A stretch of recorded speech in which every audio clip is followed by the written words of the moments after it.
My name is Sonia Stahn. I'm 28 years old, and I am a sergeant in the United States Army. I've spent my entire life following orders, but I never imagined the cruelest one would come from my own mother. That night, the air in our Fayetteville kitchen was stretched tighter than a drumhead. I was exhausted after spending months draining my entire $10,000 in savings and using every precious day of my leave to organize my brother's wedding. When I calmly refused his final absurd demand, my mother Joyce looked at me, her eyes as cold as ice. "Sonia," she said, her voice sharp enough to cut glass. "The greatest gift you can give your brother for his wedding is to disappear from this family forever." The entire room went silent. My father stared down into his mashed potatoes. My brother just smirked. In that moment, the daughter who had always craved their approval died. A soldier rose in her place. They had no idea they had just given me an order I would execute with absolute precision. Before I tell you my story, let me know where you're watching from. Hit that like button and subscribe if you believe loyalty should be a two-way street. This is the story of how I carried out their final order. The silence in our North Carolina home was a living thing. It was heavy and suffocating, clinging to the familiar scent of my mother's fried chicken and the buttery aroma of fresh baked biscuits. It was the kind of silence that precedes an ambush. I sat at the dinner table, still in my Army combat uniform, the digital camouflage pattern feeling strangely out of place against the floral wallpaper. Bone-deep exhaustion had settled into my muscles after a long day on base. But this tension was something different. It was a battlefield of its own. My father, Jeffrey, scraped his fork against his plate with a sound that grated on my nerves. My mother, Joyce, sat perfectly still, a queen surveying her tense kingdom.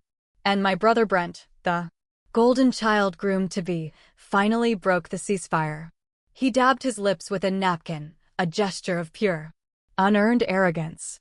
"So, just a few last-minute tweaks for tomorrow," he began, his tone casual as if he were discussing the weather.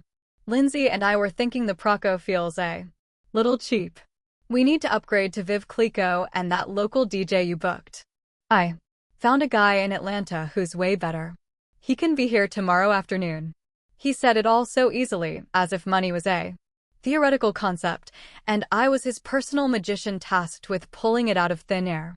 I took a slow, deliberate breath, trying to anchor myself. "Brent," I said, keeping my voice level and calm, "we can't. The entire $10,000 budget is gone." I looked around the table, hoping for a flicker of understanding. That money was my hazard pay from my last deployment in Afghanistan. It's all been spent. The vendors are paid. There's nothing left, I added, falling back on the language that made sense to me. The resources are expended. That last phrase, a simple statement of fact in my world, was the spark that lit the fuse. Brent let out a short mocking laugh. "There's that military talk again," he sneered, leaning back in his chair. "Real life doesn't run on your little budgets, Sergeant." He said my rank like it was an insult, a dirty word. My mother seized the opening instantly. Her support for him was reflexive. "Absolute. You're being so selfish, Sonia." Her voice, once a source of comfort, was now a weapon aimed directly at me. "This is the most important day of your brother's life, and you're nickel and dimming him over champagne. Don't ruin this for him." My father mumbled into his plate, his allegiance, as always, following the path of least resistance. I felt the familiar heat of frustration rise in my chest, but I pushed it down. "It's not about being selfish," I tried to explain, my voice strained. "It's my life savings. I gave everything I had to make this wedding happen." But they weren't listening. They never listened. They didn't see the 16-hour days I'd spent on the phone with caterers and florists. They didn't see the weekends I'd given up, the leave I'd burned through. They didn't see me, their daughter, their sister. They saw a resource, a logistics officer for their grand plans. And now that resource was depleted and they were angry. The feeling of being surrounded, of being flanked by the very people who were supposed to be my platoon, made it hard to breathe. The air in the room felt thin, stolen from my lungs. I held my ground. I had to. It was the only thing I had left. The answer is no, I said, my voice quiet but firm. There is no more money. That's when my mother delivered the killing blow. She stood up. The movement was slow, deliberate, drawing all the focus in the room. She pointed a finger at me, her nail a perfect, polished red spear. And then she spoke the words that would detonate my world. Sonia, she said, her voice devoid of all warmth, a chilling hollow sound. The greatest wedding gift you can give your brother is to disappear from this family forever. The words hung in the air, each one a piece of shrapnel embedding itself in my heart.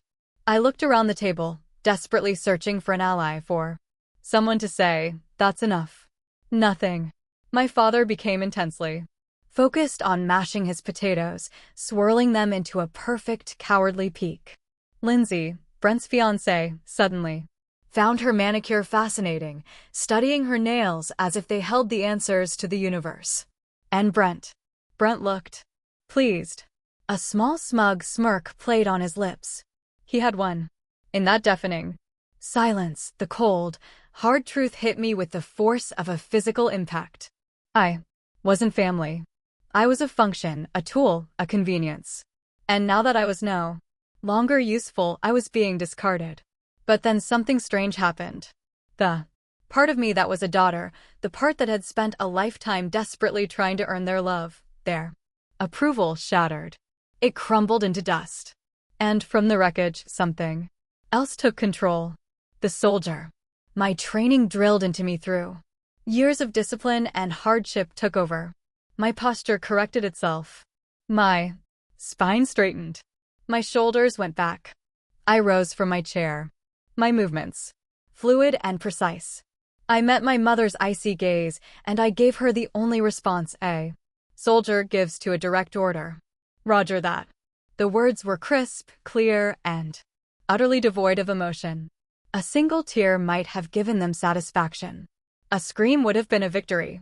But this calm, cold acceptance, it stunned them into silence. Their faces a moment ago so full of righteous fury and contempt were now masks of confusion. I didn't give them time to recover. Without another word, I picked up my wallet and my keys from the counter. I turned my back on them and walked to the front door. I didn't look back. I didn't hesitate. Each step was measured, deliberate. My hand closed around the doorknob, turned it, and I stepped out into the cool Fayetteville night. When the front door slammed shut, the sound wasn't one of anger. It was a sound of finality, the end of a chapter, the closing of a book. And as I stood there on the porch, the echoes of my old life fading behind me, I didn't hear my own sobs. I only heard a single question echoing in the void. How did it ever come to this? I don't know how long I sat there, parked down the street from the house that was no longer my home. The engine of my old Ford F-150 ticking softly as it cooled. The darkness outside was absolute. A thick southern night that swallowed the glow of the streetlights. I stared at my own reflection in the rear-view mirror. A face etched with a fatigue that had nothing to do with my job. The hard lines of a soldier's discipline were there. Yes, but beneath them, the question from the porch still echoed. How did it ever come to this? And the answer came not in a single thought, but in a flood of ghosts. The reflection in the mirror blurred, the face of the 28-year-old sergeant dissolving into a much younger, more hopeful version of myself. The mirror became a window, and through it I saw an 18-year-old girl, standing ramrod straight on a parade ground, waiting for a word of praise that would never arrive. It was 10 years ago under the blistering sun of Fort Jackson, South Carolina. The air was thick with the smell of freshly cut grass and the nervous pride of thousands of new soldiers. It was basic training graduation day. For 9 weeks, I had been broken down and rebuilt. I had pushed my body and mind past limits I never knew existed. And standing there in my freshly pressed dress uniform, the weight of the rifle on my shoulder feeling like a part of me, I had never been more proud. I scanned the crowded bleachers, my eyes searching for them for the 3 faces that mattered most. Weeks before, I'd Sent them a letter carefully explaining what this day meant, not just to me, but in the culture of the military. It was a rite of passage, a transformation. But the rows of smiling, tearful families blurred together, and none of them were mine. That night, clutching the payphone receiver in the barracks, I finally got through. The line was crackly, and in the background I could hear laughter and the clinking of glasses. My mother's voice was bright, distracted.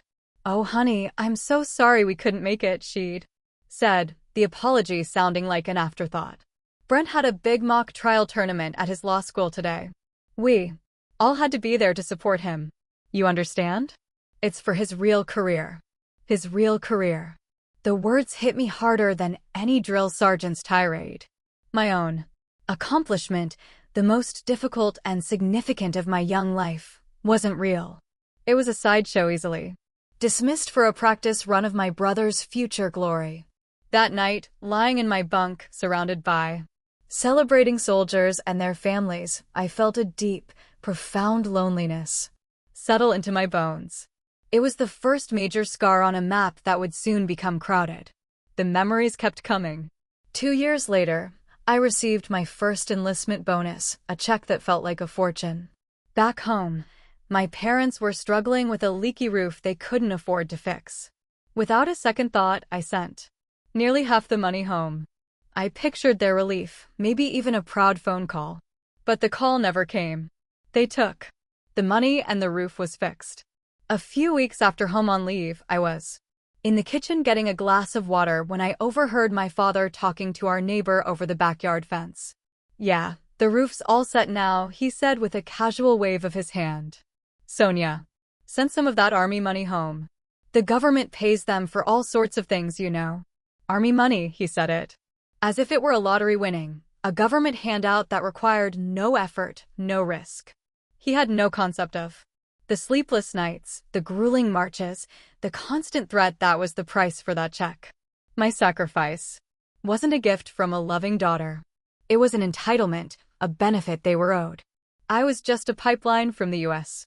Treasury to their bank account. And it was always like that. My life was an anecdote. Brent's was the main event. When I came home on leave, my stories of training exercises, of the incredible people I'd met, of the challenges I'd overcome were treated as opening acts. They would be interrupted, glossed over, until the conversation inevitably turned to Brent. Brent filed a fascinating motion last week. Brent had lunch with a senior partner. I remember one visit with painful clarity.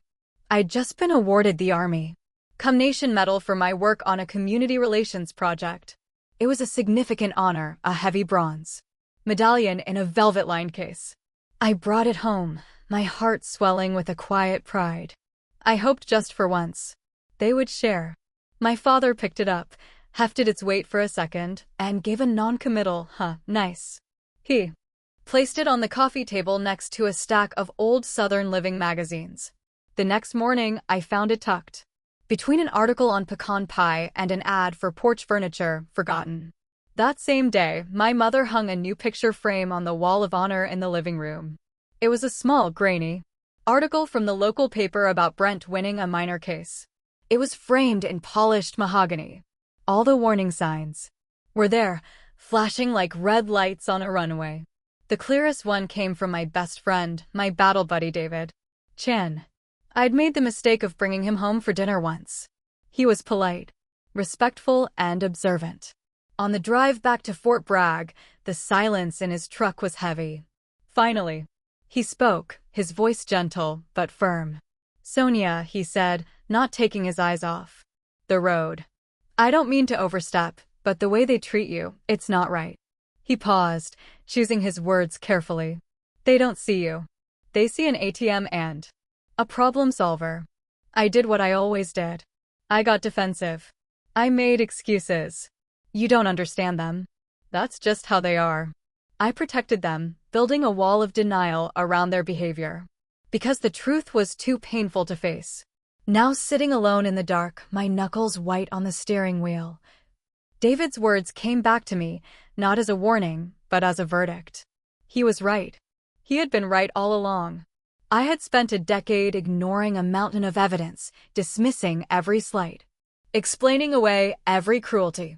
I had been so desperate for a love that I was willing to believe in a fantasy. But tonight, the fantasy had burned to the ground, and in the harsh, unforgiving light of the truth, I could finally see the map of my own scars. Each one was a lesson I'd refused to learn until now. The map of scars wasn't just a collection of old wounds. It was a blueprint. It explained the flawed logic that led me to the single greatest sacrifice of my career 2 years before that final terrible dinner. It explained Operation Patriot Grill. At the time, I was a corporal and I had just been handed a golden ticket. Orders had come down selecting me for a public affairs position at the Pentagon. It wasn't just a good assignment, it was a career maker. For an enlisted soldier, it was like being drafted into the major leagues. I was celebrating with my unit at a local bar just outside Fort Bragg, the sound of their cheers and back pads ringing in my ears when my phone rang. It was my mother. Her voice was thin, choked with a panic I hadn't heard since my grandfather's funeral. "Sonia, it's over," she cried, the words tumbling out between sobs. "The diner. We're going to lose everything." The Patriot Grill was more than just their business. It was their identity. A classic Southern diner in Fayetteville, North Carolina, serving biscuits and gravy to soldiers before dawn and chicken fried steak to families at dusk. It was their American dream. And now, that dream was turning into a nightmare of unpaid bills and foreclosure notices. In the Sodder's Creed, there is a line that is hammered into you from day one. I will never leave a fallen comrade. Standing there amidst the celebration for my future, all I could hear was that creed. My family was my first platoon, and they were falling.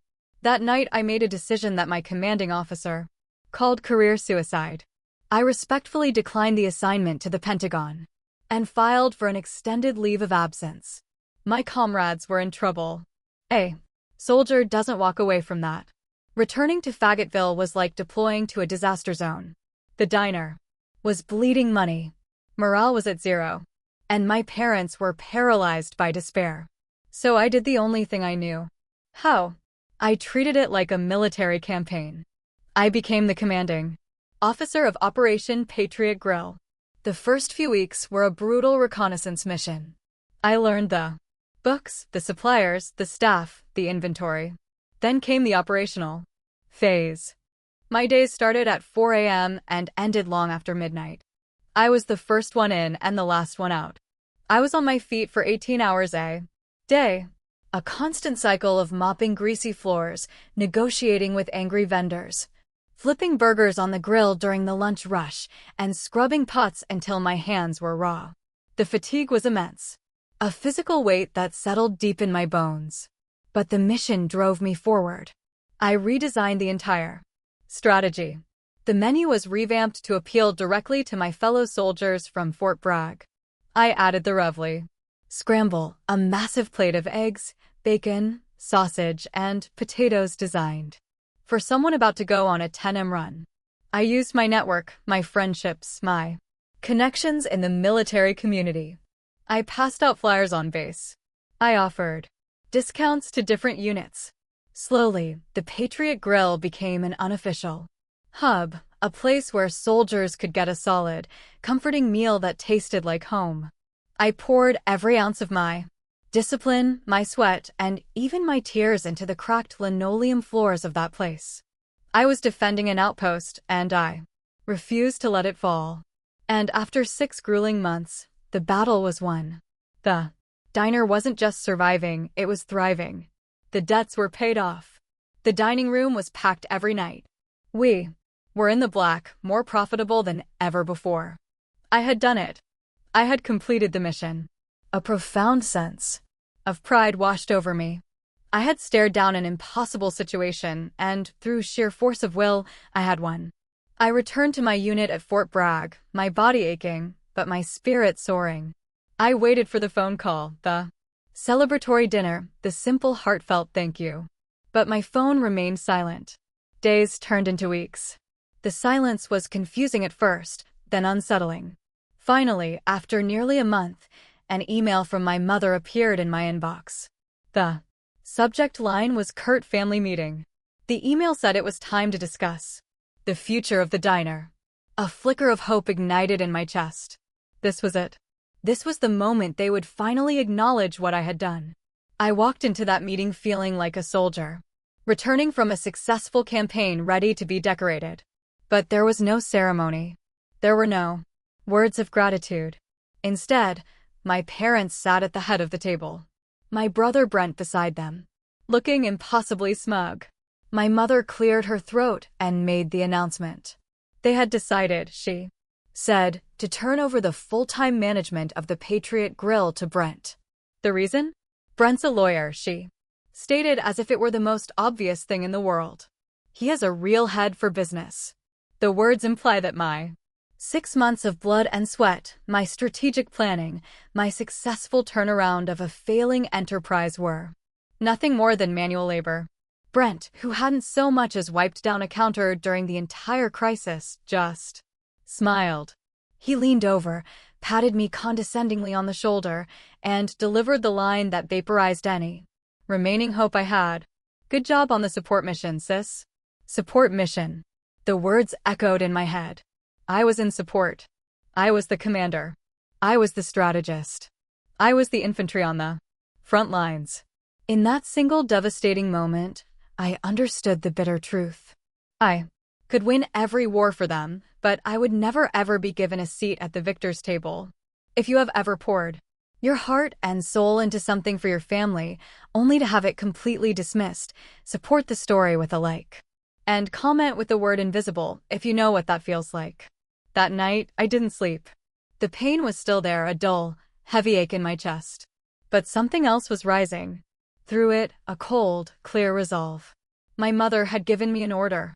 My family had ratified it with their silence. A soldier follows orders. So the next morning I woke up not with sadness, but with a mission list. Operation Liberate Sonia had begun. First objective, asset recovery. My command post was a sticky booth at a Waffle House at 500 hours. The air thick with the smell of sizzling bacon and burnt coffee felt charged with energy. In front of me on the Formica tabletop was a black coffee, a pen, and a small tactical notebook. Instead of drowning in sorrow, I had spent the pre-dawn hours planning my counteroffensive. The page was a grid of names and numbers, a list of targets. Each line item was a financial tie I had established for my brother's wedding, and each one was about to be severed. It was a raid planned with military precision. I took a sip of the bitter coffee, the heat spreading through me, mirroring the icy determination solidifying in my veins. First target, the catering company, the most expensive, the linchpin of the entire event. I took a deep breath, the kind you take before stepping out of the wire, and dialed. A cheerful woman's voice answered immediately. Good morning, Divine Dining. This is Brenda. Good morning, Brenda. This is Sergeant Sonia Sexton. Recognition dawned in her voice. Oh, Miss Sexton. Good morning. We are all set for the big day tomorrow. The Veuve Clelico is chilled and ready to go. I kept my voice level, professional, devoid of any emotion. Brenda, I'm calling to inform you that I need to cancel the service for tomorrow's event. There was a stunned silence on the other end of the line. I could hear the background chatter of her office fade as she processed what I'd said. Cancel. But the wedding is tomorrow. That's correct, I said calmly. Per our contract, cancellations are permitted up to 24 hours prior to the event for a full refund of the deposit. I paid the $7,000 deposit on my credit card. I need you to process that refund today. More silence. I could almost hear the frantic flipping of pages as she checked the contract. Her voice, when it returned, was flustered. Yes, I see that here. It's highly unusual, Miss Sexton. These are unusual circumstances, I replied, the words clipped and final. Please confirm when the refund has been processed. Yes, of course, she stammered.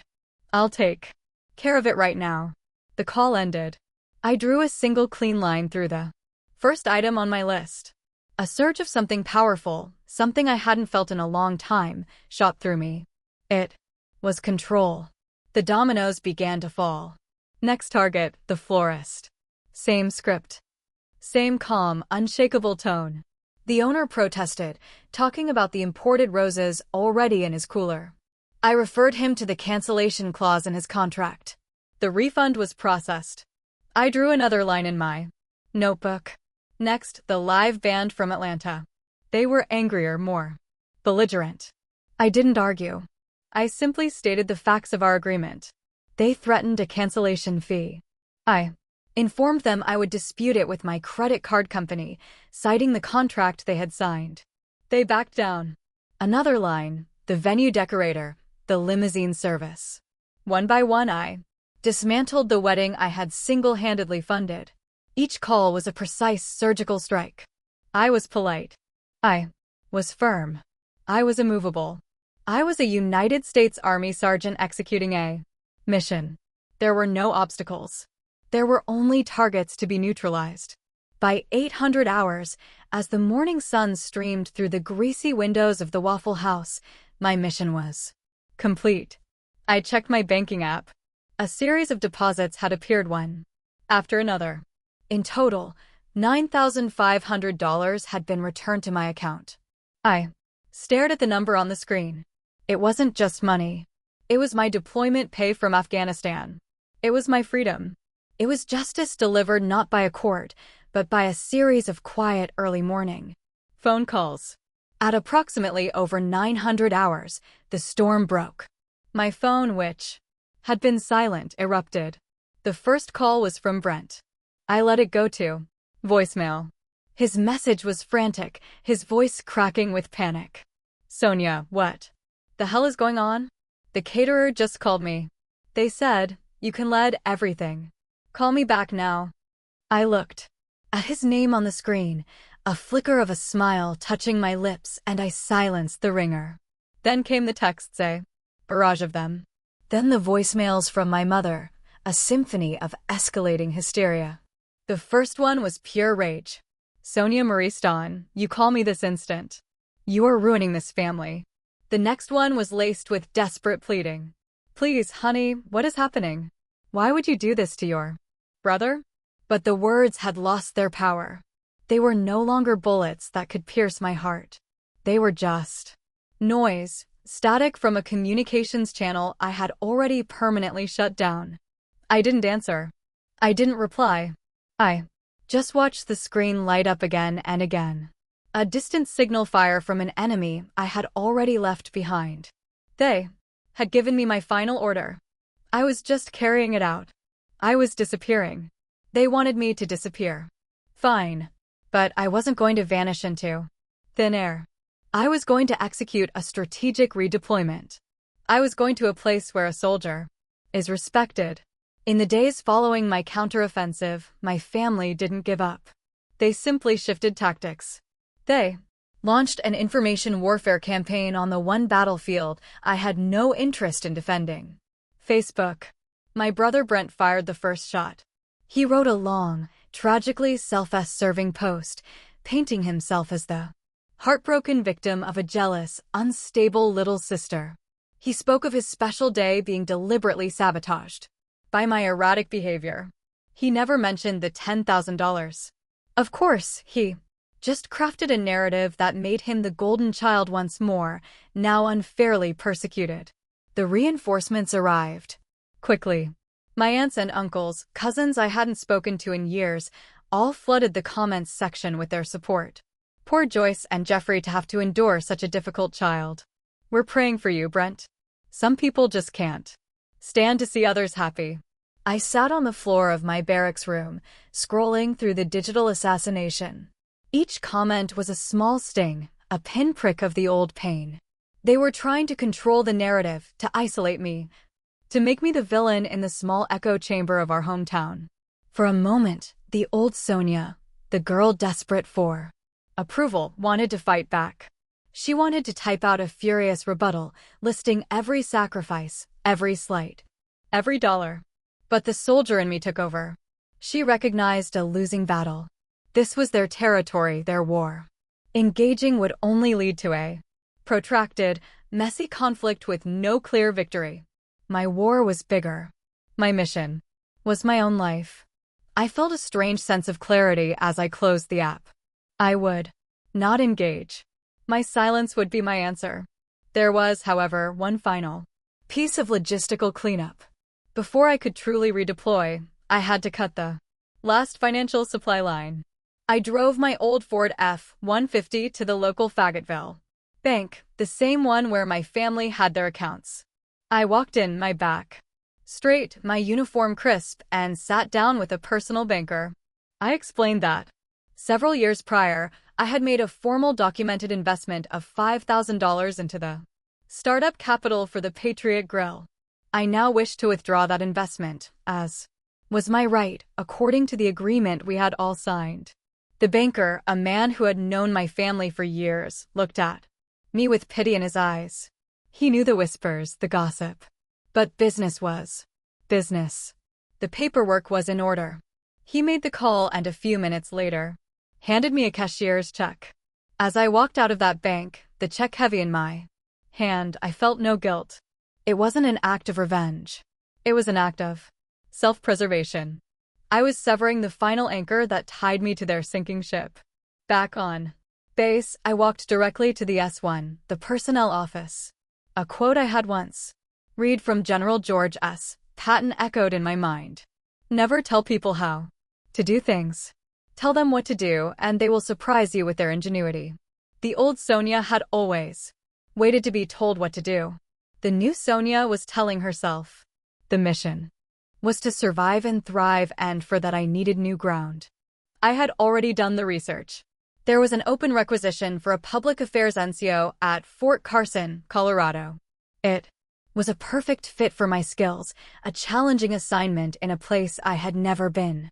I drafted a formal request for a permanent change of station, a PCS in Army terms. In it, I didn't mention my family. I focused on my accomplishments, my desire for new challenges, and my commitment to the Army. I highlighted how a new environment would broaden my experience and make me a better leader. My commanding officer reviewed the request. He was a good man who had seen my dedication firsthand for years. He'd also seen the toll my family took on me. He looked up from the papers, his expression serious. "Are you sure about this, Sergeant?" he asked. "Yes, sir," I replied, my voice steady. "I am." He nodded slowly, then signed the form. "All right, then. I'll endorse it." Colorado. Huh? The mountains will be good for you. A few weeks later, the official orders came through. I held the paper in my hands, reading the 2 lines over and over again. Reporting station, Fort Carson, Colorado Springs. It wasn't just a location. It was a promise. It was an escape hatch I had built for myself, using the very system that had forged me into the soldier I was. The day I left Fayetteville, a soft southern rain was falling, washing the world clean. I had already sold or given away most of my possessions. I didn't need anything from that life anymore. My entire world was packed into 2 large duffel bags and a rucksack in the bed of my truck. As I drove my F-150 through the gates of Fort Bragg for the last time, I didn't look back.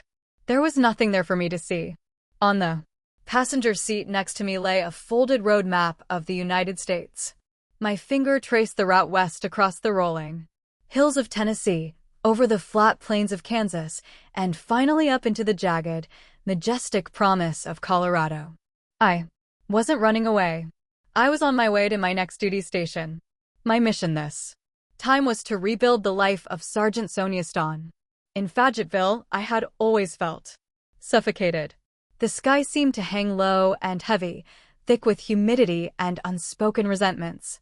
But here, arriving in Colorado Springs, with the Rocky Mountains standing guard on the horizon, I took my first full deep breath in years. The sky here was vast and brilliant blue. For the first time, I felt like I had room to breathe. That feeling extended to my new post at Fort Carson. The moment I reported for duty, I felt a seismic shift. This wasn't the good old boy network of a small southern town. This was a professional, highly organized unit. My new commanding officer, a sharp, no-nonsense female major, greeted me by reviewing my service record, not by asking who my family was. She saw my qualifications, my commendations, my deployment history. She saw me, the soldier. During my first week, I was tasked with drafting a new media engagement plan for an upcoming community event. The old Sonia would have hesitated, second-guessing every word, bracing for her ideas to be dismissed. But I was operating under new protocols. I spent 2 days developing a comprehensive strategy and presented it to the major, my heart pounding with a familiar anxiety. She listened intently, nodding as I went through the key points.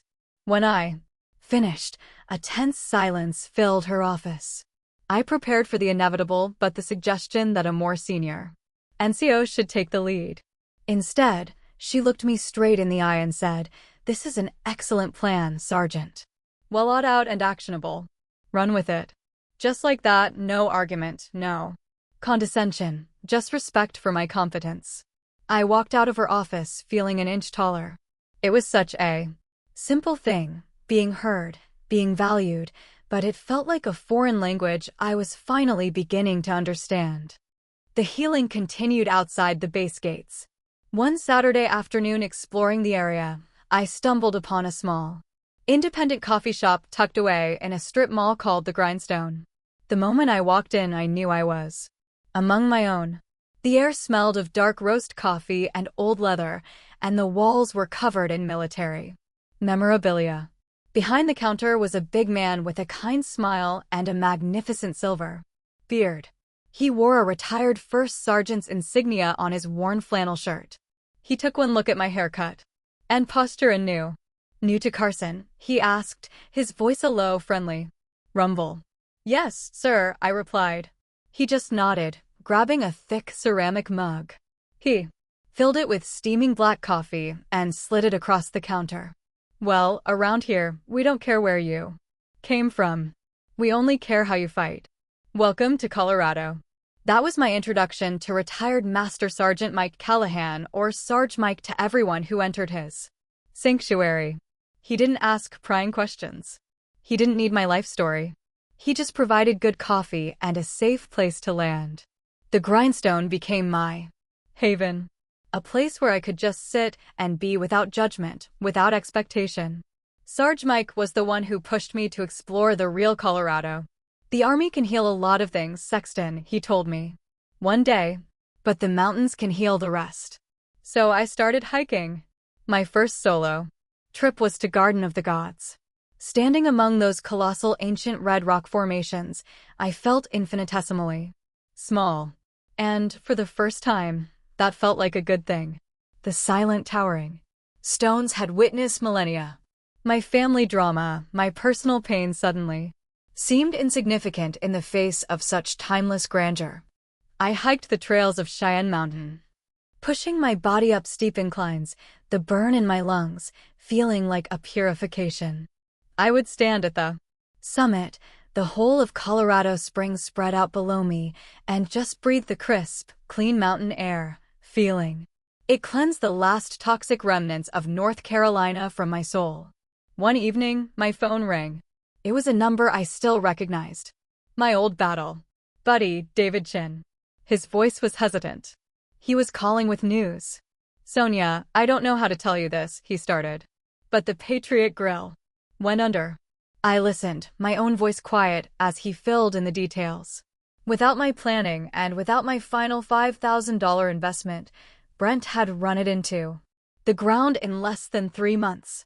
The business was gone. My parents had been forced to sell their house to cover the debts. Brent's fiancée, Lindsay, had called off the wedding and left him. The Sexton empire, built on my silent sacrifices, had crumbled into dust. As David spoke, I waited for the feeling I thought I was supposed to have. A triumphant surge of satisfaction, of shot and Freudy. But it never came. There was no joy. No, I told you so. There was only a profound hollow emptiness, a quiet finality. It was truly over. I thanked David for letting me know, and ended the call. I walked to my small apartment window and looked out at the silhouette of the Rocky Mountains against the twilight sky. And the only emotion I felt was an overwhelming wave of gratitude. Gratitude that I was here 1,000 miles away from the wreckage. Gratitude that I had been brave enough to obey it in my own way. Surge Mike's words from that first day kept echoing in my mind. In the Army, we don't leave a comrade behind. For years, I had misapplied that sacred oath to my family, believing it was a blind duty. But sitting in the quiet comfort of the grindstone, watching this retired master sergeant treat every soldier who walked through his door with gruff, unwavering respect, I finally understood. It wasn't a blind duty. It was a choice. It was about choosing who was worthy of your loyalty. Sarge Mike became more than just a coffee slinger. He became the mentor I never had. He had a way of listening that made you feel seen. I'd find myself talking, the stories of my past spilling out in disjointed fragments, and he would just nod, his gaze never leaving mine. He never judged. He never offered easy platitudes. Instead, he shared pieces of his own life.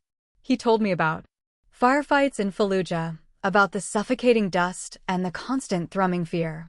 He also told me about the silent battles he fought when he came home, the struggle to fit back into a world that no longer made sense.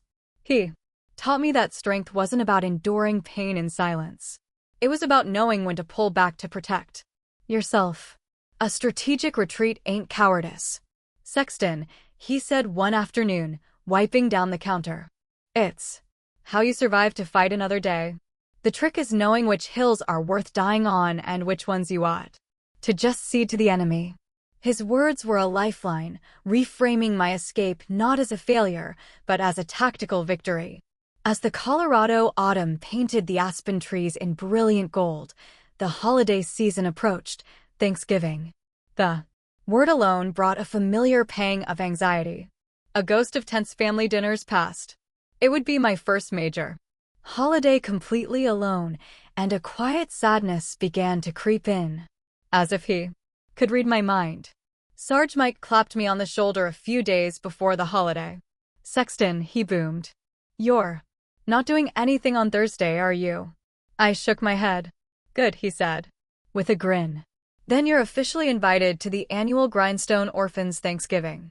It was a tradition he'd started years ago for all the soldiers, active duty, and veterans who had nowhere else to go.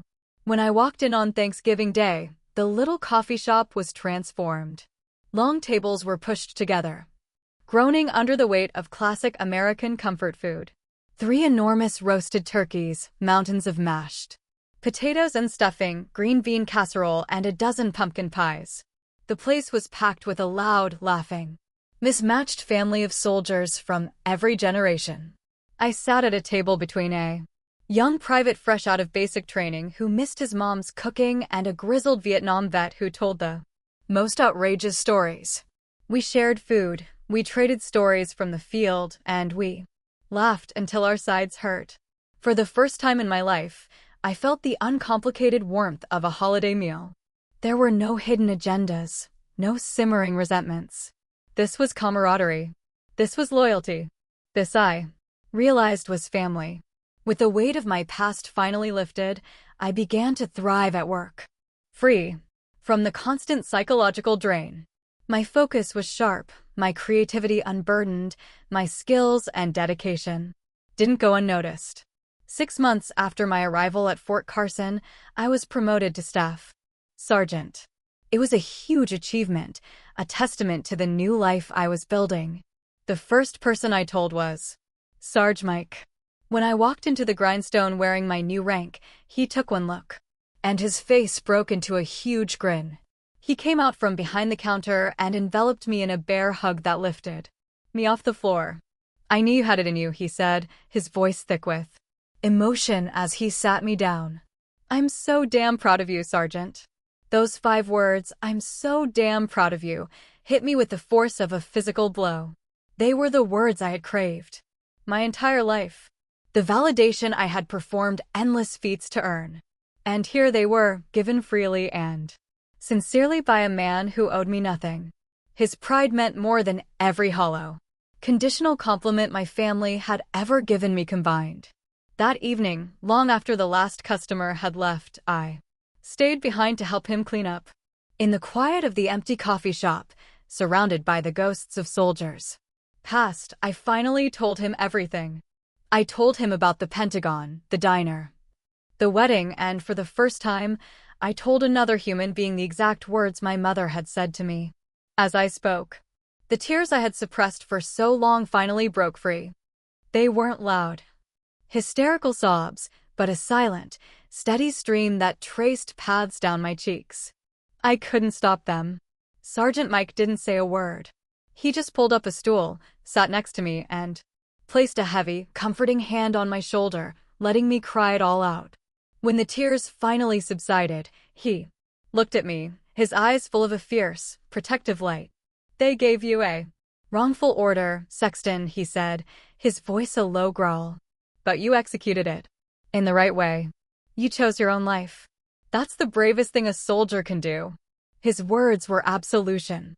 They were the validation I didn't even know I was searching for. He saw my retreat not as weakness, but as the ultimate act of courage. If you have ever found a Sarge Mike in your life, a mentor, a friend, a chosen family member who saw your worth when you couldn't, support this story with a like and comment with their first name or just the word family. Because sometimes the family you build is the one that truly saves you. Healing, I've learned, is not a straight line.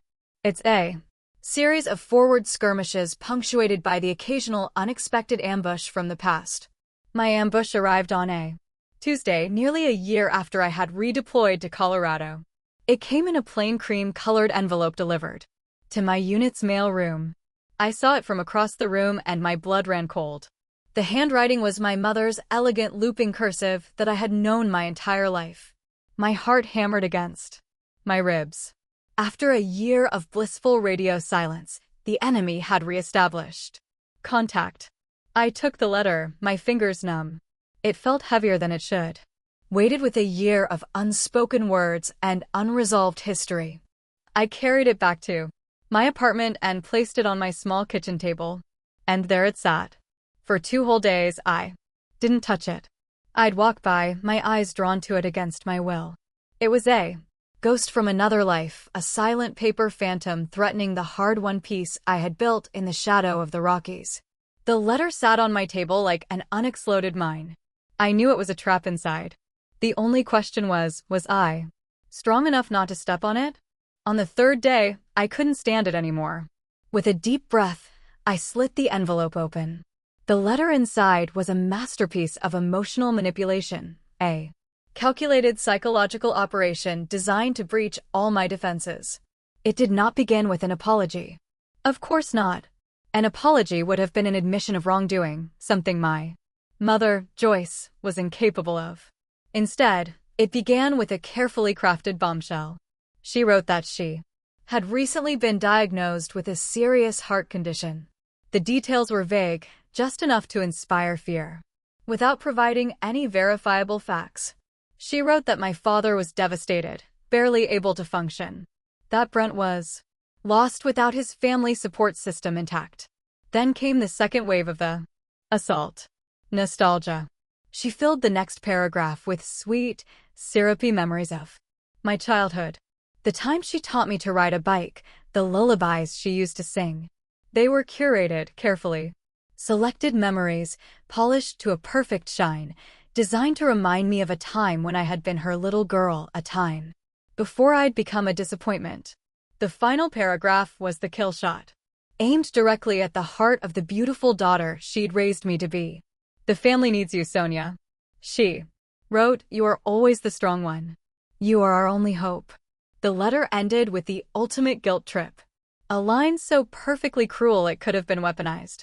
"Don't let your mother die without seeing her daughter one last time." And despite everything, despite the years of neglect, the public humiliation, the final brutal order to disappear, it worked. A part of me, the small hopeful girl who had spent her life craving their love, felt a sickening twist of guilt. What if she was telling the truth? What if her heart really was failing? What kind of monster would I be to ignore my dying mother's plea? I spent that night staring at the ceiling, my mind a war zone. Her words echoed in the darkness, pulling me back into the familiar toxic whirlpool of doubt and obligation. The past was launching a powerful counterattack, and my defenses were starting to crumble. The next morning, after a sleepless night, I looked in the mirror. The woman staring back had dark circles under her eyes, her face etched with the old, familiar anxiety. I knew I couldn't face this alone. I folded the letter, put it in my pocket, and drove straight to the grindstone. Sarge Mike was behind the counter as always, a comforting fixture in my new world. He took one look at my face, and his friendly expression hardened into one of concern. "Trouble?" he asked, his voice low. I didn't say a word. I just pulled the letter from my pocket and handed it to him. He took it, leaning against the counter, and read it carefully. His face was a mask of stone, completely unreadable. He read it once, then read it again, his eyes scanning the lines as if he were analyzing enemy intelligence. When he was done, he folded it precisely and placed it on the counter between us. He looked me straight in the eye, and with the calm, unwavering authority of a master sergeant, he said a single sentence that cut through all my emotional fog. "This is an ambush, Sergeant." He tapped the letter with a thick finger. "Look at the tactics. The intelligence is vague, a serious heart condition with no specifics. That's meant to create maximum fear with minimum facts. Then, you have the appeal to past sentiment, trying to soften the target. And finally, the primary weapon, deploying guilt to make you feel solely responsible for the outcome." He leaned in a little closer, his voice dropping to a growly, serious tone. "They haven't changed, Sonia. They've just changed their tactics. This isn't a peace treaty. It's a lure. Don't walk into their trap." His words were like a bucket of ice water, shocking my system back to clarity. He wasn't telling me what to feel. He was showing me what to see. He saw the letter not as a desperate plea from a loving mother, but as a calculated maneuver from a skilled emotional manipulator. He saw it for what it was, and now so did I. I walked out of the grindstone and back into the bright Colorado sun. Sarge Mike's words echoing in my mind. This is an ambush. He was right. And for the first time, I saw it with the cold, hard clarity of a soldier, not the blurry, tear-filled eyes of a daughter. The emotional fog had lifted, and what remained was the stark, unchangeable truth of the battlefield. I had spent my entire life following their orders. Today, I would issue my first and most important order to myself. Live. Back in my apartment, a strange and profound sense of calm settled over me. There was no rage bubbling under my skin, no desire for a screaming, tearful confrontation over the phone. I realized that any emotional outburst was exactly what they expected, what they fed on. Engaging in their theater of chaos would be playing their game by their rules. My response had to be different. It had to be executed from a place of strength, not woundedness. It had to be precise, controlled, and final. It had to be an act of command. I sat down at my small desk, the place where I paid my bills and planned my weeks. Taped to the wall. Around it were the artifacts of my new life, my own personal wall of honor. There was a picture of my unit after a grueling field exercise, all of us grinning and covered in mud, a testament to shared hardship and genuine camaraderie. There was a goofy selfie Sarge Mike and I had taken behind the counter of the grindstone, both of us with coffee mustaches. And centered above it all was a breathtaking shot I'd taken from the summit of Pikes Peak. The world stretching out endlessly below, a vast expanse of possibility. These weren't just pictures. They were symbols of my new territory, evidence of the life I had fought to build. They would be my strength. I took out a single sheet of plain crisp white paper and a good heavy pen. I wouldn't allow shaky hands or emotional scrawl to bleed into this. This was not a letter from a hurt daughter. This was a communicate. It was a formal final declaration. Forgiveness, I was learning, didn't mean reconciliation. It didn't mean you had to let people back into your life to hurt you again. Sometimes forgiveness was simply accepting that people are who they are and then loving them enough to let them go. For your own sake. As a soldier, I'd been trained to be direct, to communicate with clarity and purpose, to eliminate all ambiguity from my reports. As a daughter, I'd been trained to do the opposite, to soften my words, to manage their delicate feelings, to apologize for things that were never my fault. In that moment, sitting at my desk, the soldier one, I thought about the United States Declaration of Independence, a document I had studied and sworn an oath to defend. It didn't just list grievances or beg for understanding. It declared a new and separate state of being. It claimed the inalienable rights to life, liberty, and the pursuit of happiness. My family, the country I had been born into, had systematically violated all. 3. This letter would be my own personal declaration of independence. The words came quickly, simply devoid of the anger and pain that had defined so much of my life. I knew exactly what needed to be said and, more importantly, what needed to be left unsaid. Dear Mom and Dad, I have received your letter. I wish you both well and hope Mom's health improves. However, my life and my duty are here in Colorado now. I will not be returning. That was it. 3 simple, respectful, and unbreakable sentences. No accusations that would invite an argument. No justifications that would be twisted and used against me. No pleading for them to finally understand because I now understood that they never would. There was nothing left to explain. There was only a boundary drawn not in the sand, but in concrete. I paused before signing it, the pen hovering over the paper. Who was I now? The reflection in the darkened window showed me I was not the scared little girl who had tried so desperately to earn their love. I was a leader. I was a professional. I was a woman who had forged a new, stronger identity in the very fires of their rejection. I signed my name with the title I had earned through my own merit, my own sweat, my own honor. Staff Sergeant Sonia Stexon. The next morning I walked to the blue USPS mailbox at the end of my street. The air was cool and crisp. The letter felt light in my hand, impossibly light for the generational weight it carried. I pulled the handle, slid it through the slot, and the metallic clink as it dropped inside was the most satisfying sound I had ever heard. It was the sound of a lock clicking firmly into place. The sound of a final, decisive action. I had answered their original order.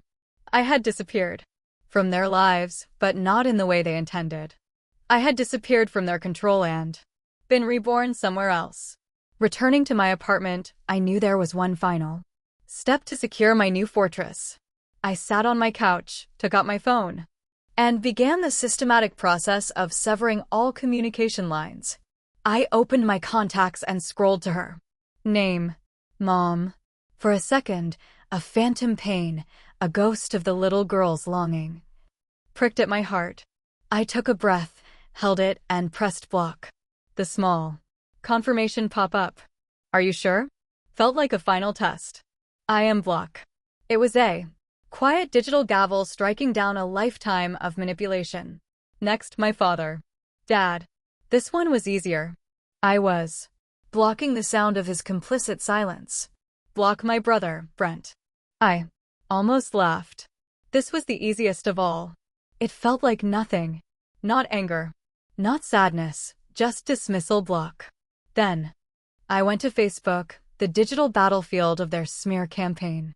One by one, I blocked every aunt, uncle, and cousin who had clicked like on Brent's post, who had added their little drops of poison in the comments. Each tap of the screen was a quiet, deliberate act of self-preservation. The small beep of each successful block was like the sound of a deadbolt sliding home on a heavy steel door. I was securing my perimeter. I was protecting the peace I had fought and bled for. When it was done, a profound silence filled my apartment. It wasn't an empty or lonely silence. It was a peaceful one, full of potential. For my entire life, I had been an exposed outpost, undermanned and vulnerable to constant attack from the very people who were supposed to be my command center. But not anymore. I had built walls. I had secured the gates. I had become a fortress. And for the first time, I felt truly completely safe. Several years have passed since I built my fortress. The peace I fought for wasn't a fragile ceasefire. It was a lasting, sustainable peace built on the solid foundation of self-respect and carefully guarded boundaries. The past is not a ghost that haunts me anymore. It's a map of a foreign country I once navigated. A place I learned from but have no desire to revisit.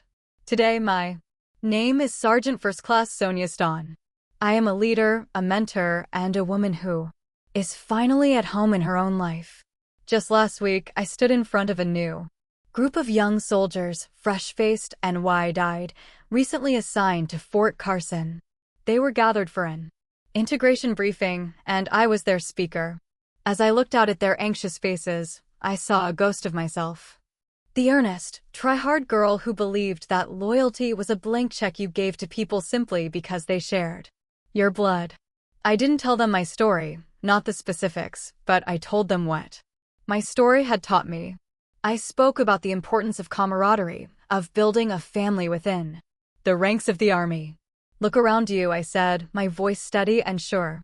Your squad, your platoon, these are the people who will have your back when it matters most. Your family is who you choose to fight for and who chooses to fight for you. Sometimes that's the family you're born with, and sometimes you have to be brave enough to build it yourself. I saw a flicker of understanding in the eyes of a young private in the front row, a kid who looked homesick and overwhelmed. In that moment, the circle felt complete. I was no longer the soldier in need of saving. I was the one offering the map. My past never went away, but it no longer defines me. Instead, I've learned to use it. It's become a part of my leadership toolkit. My personal history has given me a kind of radar for the soldiers who are struggling in silence. I can spot the ones who are trying too hard, the ones who flinch at criticism, the ones who spend holidays alone in the barracks because the thought of going home is more painful than the loneliness. They are the ones I quietly take aside. They're the ones I invite to the grindstone.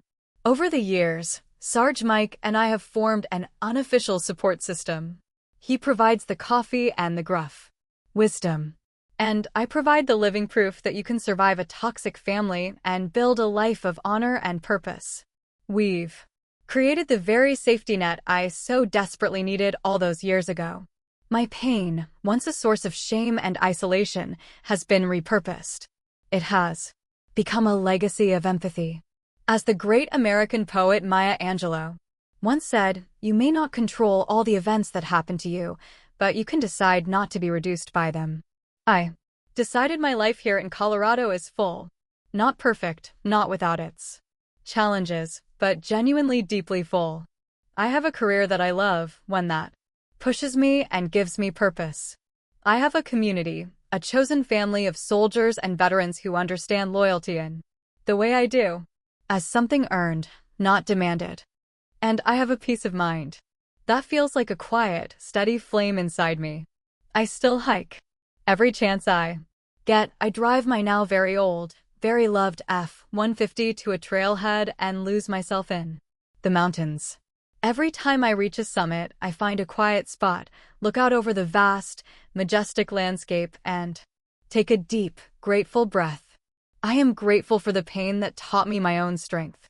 I'm grateful for the courage it took to walk away. I'm grateful for the life I have now.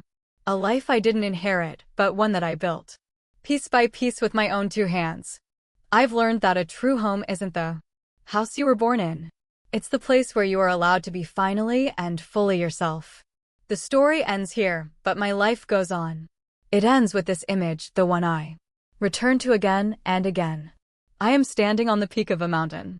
The sun, setting over Colorado Springs, painting the sky in fiery strokes of orange and purple.